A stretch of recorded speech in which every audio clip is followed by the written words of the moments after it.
Viaje al oeste, los orígenes de una travesía legendaria. Esta introducción prepara el escenario para una de las obras más legendarias de la literatura china, donde la aventura, el humor y la búsqueda de redención convergen en una narrativa inolvidable. Capítulo 1. El nacimiento del Rey Mono. En el corazón de la montaña Huaguo, bajo el resplandor de los cielos y la sombra de los picos ancestrales, yacía una roca divina.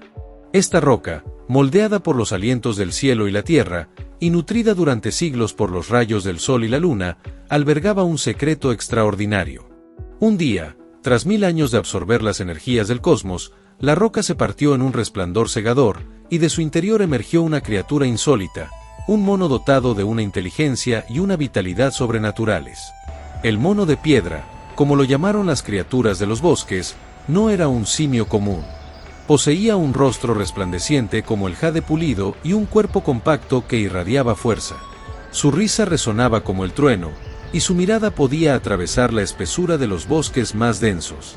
En poco tiempo, su carisma y valentía lo convirtieron en el líder natural de una tribu de monos. Un día, mientras exploraban los parajes de la montaña Huaguo, los monos encontraron una majestuosa cascada que ocultaba la entrada a una cueva espléndida, la cueva de la cortina de agua. Fue el mono de piedra quien se atrevió a saltar a través de la cascada y descubrir este paraíso oculto, ganándose el respeto eterno de su pueblo. Así, fue proclamado rey de los monos. Pero, aunque su reinado era próspero, su corazón estaba inquieto. La perspectiva de la muerte, inevitable incluso para los más poderosos, encendió en él un anhelo desesperado por la inmortalidad. Capítulo 2. El aprendizaje con Subhuti. El rey mono abandonó su reino, decidido a encontrar un maestro que le enseñara los secretos de la vida eterna. Durante años vagó por montañas y mares, enfrentándose a bestias y desafiando los elementos. Finalmente, llegó al monasterio del patriarca Subhuti, un sabio inmortal conocido por su conocimiento del Tao. Subhuti, al reconocer el extraordinario potencial del rey mono, aceptó instruirlo, pero no sin antes imponerle disciplina y humildad. Durante décadas, San Wukong, como fue renombrado por su maestro, se dedicó a estudiar las artes taoístas. Aprendió a invocar los vientos, dominar el agua y controlar el fuego. Desarrolló la capacidad de transformarse en 72 formas diferentes y adquirió la habilidad de viajar 108.000 li, 54.000 kilómetros, con un solo salto.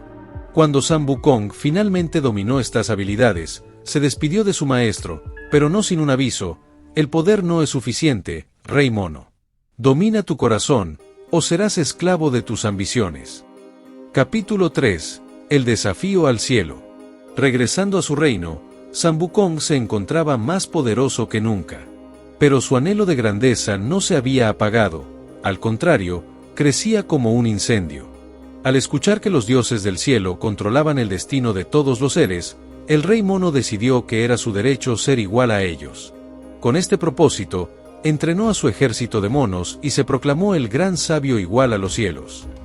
Este acto desafiante llamó la atención del emperador de Jade, quien inicialmente trató de pacificarlo ofreciéndole un puesto menor en el cielo como guardián de los establos celestiales. Sin embargo, cuando San Wukong descubrió que el puesto era un insulto a su estatus, abandonó el cielo furioso y juró venganza. Capítulo 4. El caos en el palacio celestial. San Wukong regresó al cielo, pero esta vez como conquistador. Infiltró el palacio celestial y robó el bastón Ruyi Jinguban, un arma mística capaz de cambiar de tamaño y adaptarse a su voluntad. También se apropió de los duraznos inmortales del jardín celestial, que conferían longevidad eterna, y se coló en el banquete de los inmortales, devorando las ofrendas destinadas a los dioses. Los cielos quedaron en caos, y el emperador de Jade movilizó a los ejércitos celestiales. Sin embargo, ninguno de sus guerreros, ni siquiera los legendarios Erlang Sen y Nessa, pudieron derrotar al indomable rey mono, quien demostraba una combinación letal de astucia y fuerza. Capítulo 5. La derrota de los ejércitos celestiales. El rey mono se enfrentó a los ejércitos celestiales con su bastón dorado y sus habilidades mágicas. Desarmó a los generales, burló a los estrategas y humilló a los combatientes más temidos. Incluso las armas divinas, forjadas en los fuegos celestiales, no podían perforar su piel endurecida por siglos de cultivo taoísta. En su arrogancia, San Wukong exigió ser reconocido como un igual al emperador de Jade, declarando que no se sometería a ninguna autoridad divina. La desesperación en el cielo creció, y los dioses clamaron por la intervención de un poder mayor. Capítulo 6. El enfrentamiento con Buda. El Buda Amitabha, movido por la preocupación de que el rey mono desequilibrara el orden cósmico, se presentó ante él con calma y sabiduría. Buda propuso una apuesta: si San Wukong podía escapar de su palma, se le concedería la libertad y el título que tanto deseaba. Convencido de su superioridad, el rey mono aceptó sin dudar. San Wukong voló a velocidades increíbles, atravesando mundos y galaxias, hasta que encontró lo que creyó ser el fin del universo. Para demostrar su victoria, dejó una marca en lo que parecía un pilar gigante y regresó a la palma de Buda. Pero, para su horror, descubrió que nunca había salido de la mano divina. Buda, con compasión, lo encerró bajo una montaña mágica durante 500 años para que reflexionara sobre sus actos. Capítulo 7. El comienzo de la redención. 500 años después, el monje Tang Sansang, conocido por su devoción y pureza, recibió el encargo del Buda de emprender un viaje hacia el oeste para recuperar escrituras sagradas que iluminarían a la humanidad. En su camino, Tang Sansang encontró al rey mono, atrapado bajo la montaña. Al escuchar su historia, el monje lo liberó, a cambio de una promesa: protegerlo con lealtad en su sagrada misión. Así comenzó la redención de San Wukong, quien, pese a su espíritu indomable, ahora lucharía no por su propia gloria, sino por un propósito mayor.